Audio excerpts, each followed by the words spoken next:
Imagina o seguinte cenário: você é um dos melhores jogadores do mundo, acabou de ser expulso, está saindo de campo, de cabeça quente.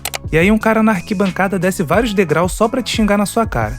O que você faria? A maioria dos jogadores abaixa a cabeça e vai pro vestiário. Eric Cantona não era a maioria.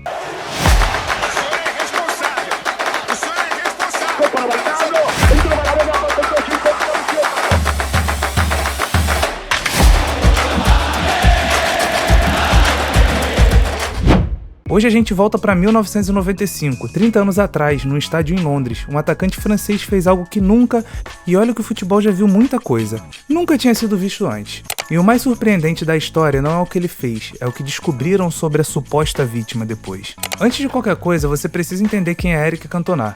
Não era um jogador comum, não chegava perto disso. Na Inglaterra, nos anos 90, ele era o cara, o número 7 do Manchester United, chamado pela própria torcida de Rei Eric. Num time que dominava a Premier League, Cantona era o símbolo, a referência, o talismã. 82 gols, 4 títulos ingleses e uma presença em campo que intimidava só de olhar. O próprio Pelé, em 2004, colocou ele na lista dos 100 maiores jogadores vivos naquele momento. Mas Cantona não era só talento, era personalidade, intenso, polêmico, imprevisível. Ia ficar imprevisível demais numa noite fria de janeiro. 25 de janeiro de 95, Manchester United jogava fora de casa contra o Crystal Palace em Londres. E aí começa o problema. A torcida do Palace tinha uma filosofia muito peculiar, ABU, Anyone But United, qualquer time, menos o United. Então dá pra imaginar o clima daquele estádio quando o time de Cantona entrou em campo. Faltava vitória pro United assumir a liderança do campeonato, a pressão era real. E aí numa jogada disputada, Cantona deu uma entrada agressiva no zagueiro Richard Shaw, cartão vermelho e foi expulso. Cantona começou a caminhar em direção ao vestiário, passando bem perto da arquibancada. É nesse momento que um torcedor chamado Matthew Simmons desce 11 degraus, 11 contados, para chegar mais perto do jogador, e grita: "Volta pra França com a sua mãe, seu bastardo." Xenofobia pura, na cara dura. Cantona ouviu, olhou pro lado, mirou em Simmons e saiu correndo. O que veio a seguir entrou pra história do futebol mundial. Uma voadora, estilo Kung Fu, como ele mesmo chamou depois, direto no peito do torcedor. O narrador da BBC, John Champion, que estava transmitindo ao vivo, resumiu bem o momento. "Em toda a minha vida eu não vi nada igual. A confusão foi imediata, segurança, jogadores e staff correndo por todos os lados. E o que Sir Alex Ferguson achava que tinha acontecido? Que Cantona tinha sido puxado para dentro da multidão. Só percebeu a real dimensão do ocorrido de madrugada quando seu filho Jason ligou a TV e fez aquela cara de: "Pai, você precisa ver isso." Ferguson foi dormir achando que ia resolver no dia seguinte, mas não conseguia pregar os olhos. Às 5 da manhã, estava acordado assistindo o vídeo. A repercussão foi imediata e brutal. Parte da imprensa pediu que Cantona fosse banido do futebol. Alguns chegaram a falar em deportação.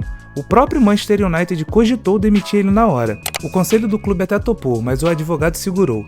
No fim, a punição foi severa. Proibido de jogar até setembro de 95, 8 meses fora dos gramados. A justiça britânica condenou o francês por agressão, 2 semanas de prisão convertidas depois em 120 horas de serviço comunitário, que ele cumpriu treinando crianças. Sim, o cara que deu uma voadora na arquibancada passou os meses seguintes ensinando futebol pra garotada. Mas aí, enquanto o mundo debatia o que Cantona tinha feito, alguém começou a perguntar quem era Matthew Simmons.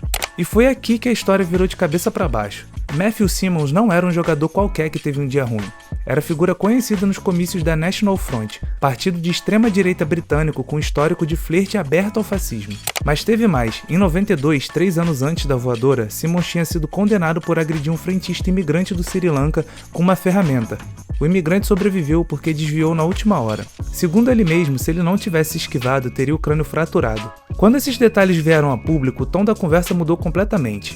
Ian Wright, ídolo do Arsenal, disse que sentiu ciúme de Cantona. Richard Williams, do The Independent, escreveu com ironia afiada: "O único erro de Cantona foi parar de atingi-lo." E num programa de TV inglês, um apresentador declarou que a voadora foi confortavelmente a melhor coisa que aconteceu naquela temporada.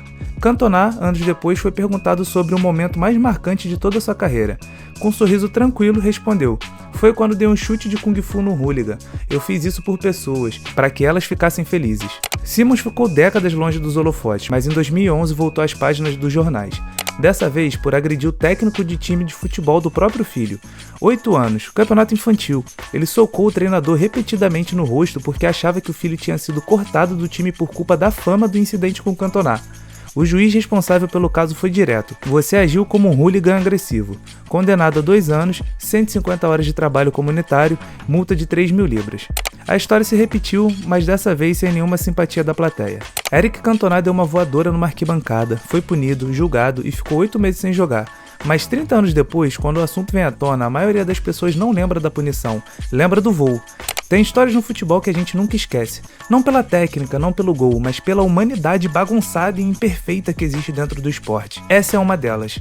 Se você gosta desse tipo de vídeo, já deixa um like nele e ativa um sininho para não perder os próximos. E comenta aqui embaixo, você acha que Cantona errou ou acertou? E já se inscreve no canal porque aqui a gente sempre vai além das 4 linhas. Tamo junto e até a próxima.